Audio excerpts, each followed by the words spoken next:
You're listening to Morning Ireland on RTE Radio 1. Let's go back to Greece and that win, that huge win for radical left-wing Syriza in the general election there. Almost enough seats to rule on their own, we'll know for sure later, on promises to end and roll back 5 years of austerity, renegotiate the terms of their over €200 billion bailout by the Troika and their massive national debt repayments. Socialist TD Paul Murphy was elected here under the Anti-Austerity Alliance banner last year. He's in Athens this morning. Paul Murphy, good morning. Good morning. What do you make of this win? It's historic. You have a victory of a left government in Europe. You have a breaching of the ideological wall, saying that there is no alternative to austerity. It gives hope to people in Greece, but also people in Ireland, in Spain, in Portugal. And it places the question of unsustainable debt back on the agenda and the need for a restructuring or repudiation of that debt.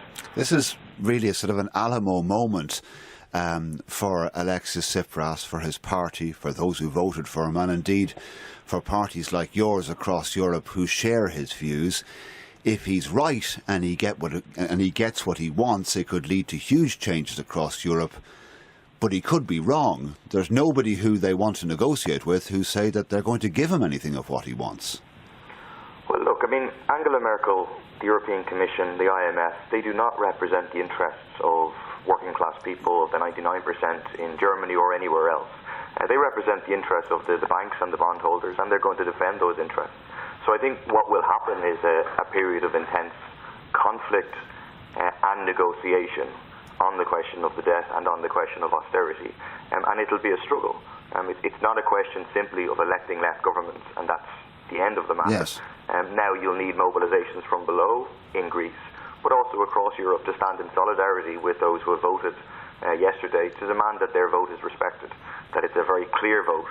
It's a clear rejection of austerity. It's a clear rejection of debt that simply cannot be paid. And that democratic wish should be respected. I would be overwhelmingly expecting that the likes of Merkel and the ECB will not want to respect that vote. But that's why you have to have mobilisations right across Europe. But the very act of negotiating means that they may have to compromise on some of what they're looking for. You accept that, surely?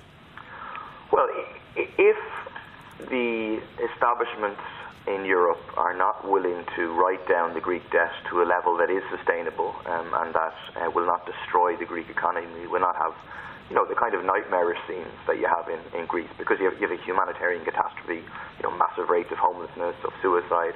It's really just a disaster, and you can see it. If they're not willing to do that, well then the Syriza government has the card, which I think they should be prepared to play, of refusing to pay the debt. That's at the bottom end point of Portugal, Ireland, Greece. If you have serious left governments, you have debt that's unsustainable, the ultimate card you can play is refusal to pay the debt, and that is quite a strong card, and I don't think Syriza should be afraid to pay it. But the implications, and I know it's all hypothetical, could be terrible for Greece. I mean, to be fair, they haven't been great so far. You've been in Athens this weekend. You've seen for yourself how much, presumably, the country has changed over the last couple of years. It hasn't been a very nice country to live in over the last few years. It could get an awful lot worse. Well, really, I mean, this country is a nightmare for people. I mean, you have large numbers of people moving from the cities to the countryside to get access to food. People have unemployment benefits of about €300 a month for 12 months, and then they're kicked off the dole entirely. So you have mass impoverishment of large sections of the population. It's a vision of austerity taken to its absolute conclusion. Yes. Over 10% of the population living in really extreme poverty. That's been done under the sister parties of Fine Gael and Labour, under New Democracy and PASOK, and it's been done with the logic of austerity. And I was here for the elections in 2012, and then there was a massive campaign of fear saying that if you vote for Syriza, it'll be a nightmare, etc., etc., and it had an impact. And people went and voted for New Democracy, some people, and you have had that nightmare. And so this time round, you had a huge campaign of fear in Greece, really incredible, with the European establishment and the local establishments, outlining the kind of nightmare that will open up if people vote for Syriza. But it just didn't work, because they played that card the last time, and people saw that with the continuation of austerity, things get worse. So people need a different course, and the message of hope, the message of change that Syriza offered, it resonated with people. And I think it is, a left, different direction that we need for Greece, for Ireland and for Europe.